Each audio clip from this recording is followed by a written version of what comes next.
It was the year 2000, and General Motors had big dreams. Pontiac, once known for muscle cars like the Firebird and the GTO, was struggling.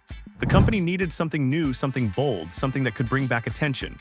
They wanted a car that would shake the market, attract young buyers, and save the brand. What came out of that dream was the Pontiac Aztek. At first glance, the Aztek was meant to be a hero. It was designed as a crossover SUV before crossovers even ruled the world. Think about it, before people fell in love with the Toyota RAV4, the Honda CR-V, and the modern SUVs you see today, Pontiac tried to get ahead of the trend. On paper, it sounded brilliant. A vehicle that mixed the space of a minivan, the power of an SUV, and the adventure feel of a sports car. GM believed it was going to be the car of the future. But there was one big problem: looks. The Aztek had sharp edges, weird angles, and a front end that looked like two cars had crashed together. Its design came from a time when Pontiac wanted to be daring. They asked their designers to take risks, to build something different. And different is exactly what they got. When the Aztek was revealed, the audience gasped, but not in amazement. The car looked awkward, almost like it had been designed in pieces and glued together at the last second. Still, GM pushed forward. They believed people would see past the looks and love the features. And honestly, the Aztek did have a lot to offer. It had removable seats that turned into a picnic setup, a built-in cooler in the center console, and even a camping tent option that connected to the back. It was marketed as the ultimate adventure vehicle for young families and outdoor lovers. Pontiac's ads promised freedom, road trips, and excitement. But no matter how useful the car was, the public couldn't ignore its face. Critics called it the ugliest car ever made. Comedians mocked it. Car magazines tore it apart. Buyers walked away. In its very first year, Pontiac expected to sell 75,000 units.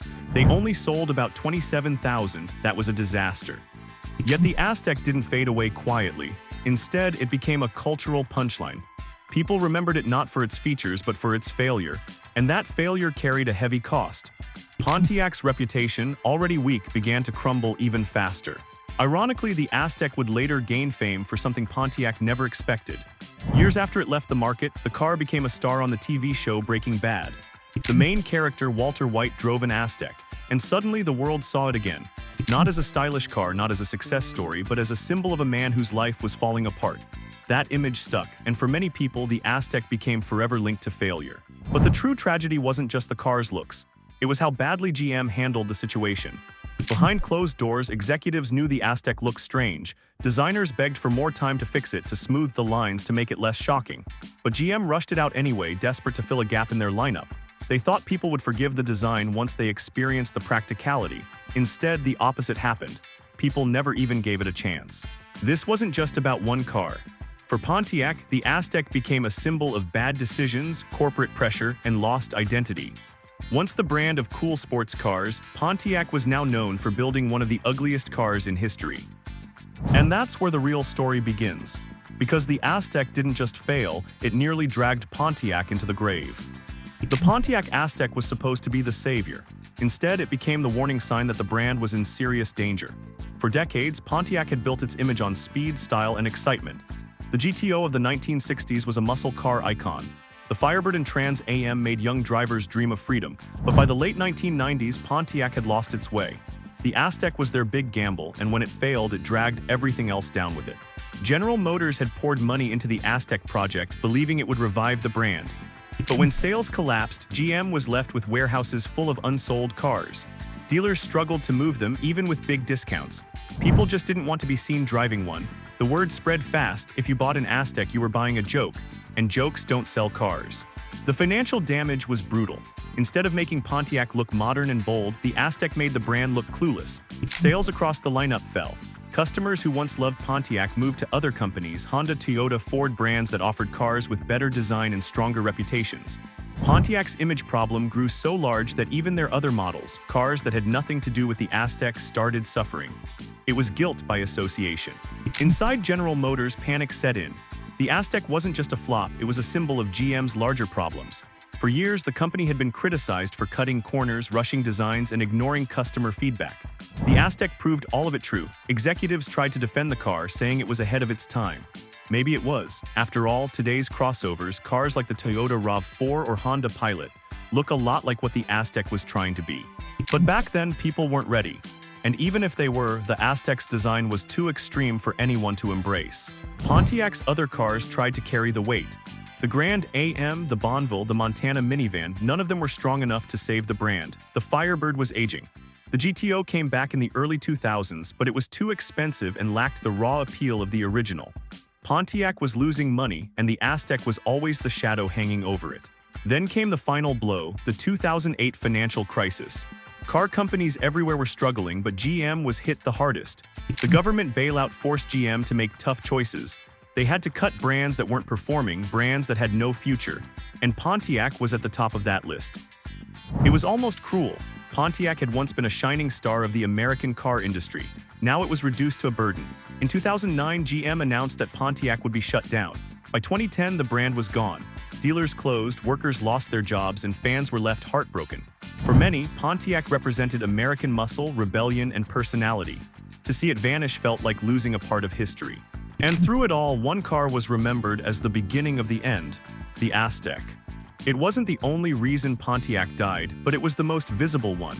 The Aztek showed the world that Pontiac had lost its identity. It showed GM's failures in design, planning, and leadership. When people looked back on Pontiac's fall, they pointed to the Aztek as the moment things went from bad to worse. Some cars are remembered for their beauty. Some are remembered for their performance. The Aztek was remembered for its failure. And in the story of Pontiac, that failure was too heavy to escape. But here's the twist: failure doesn't always stay failure. Sometimes it turns into something else, something unexpected. And that's where the Aztek's strange legacy begins. When Pontiac shut down in 2010, the Aztek could have disappeared forever as nothing more than a joke. A failed experiment, a symbol of bad decisions. But strangely, that didn't happen. Instead, the car took on a second life, one nobody could have predicted. Years after production ended, the Aztek found itself in the spotlight again.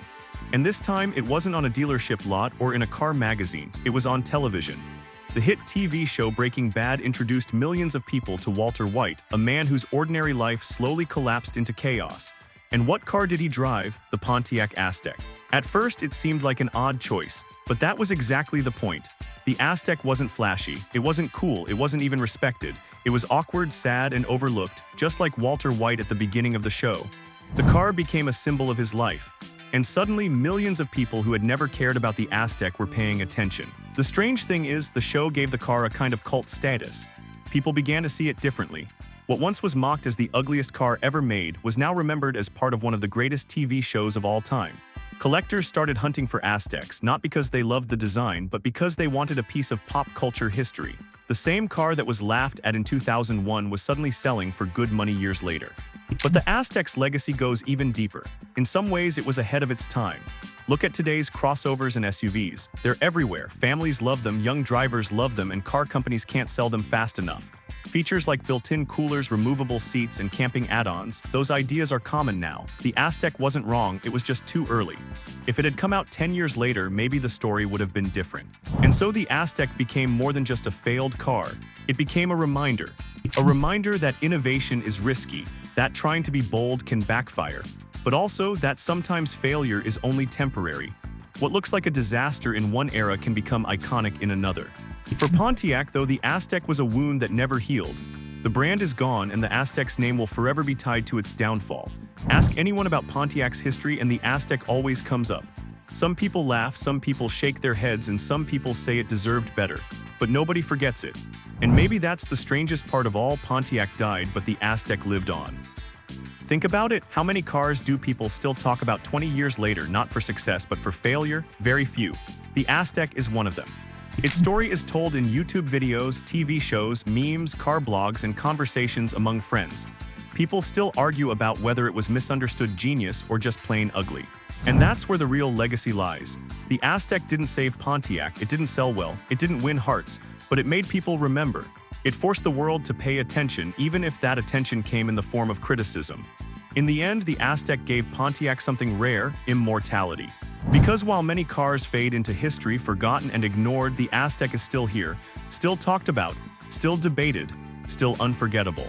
So maybe the Pontiac Aztek wasn't just a failure. Maybe it was proof that even the ugliest car can become a legend.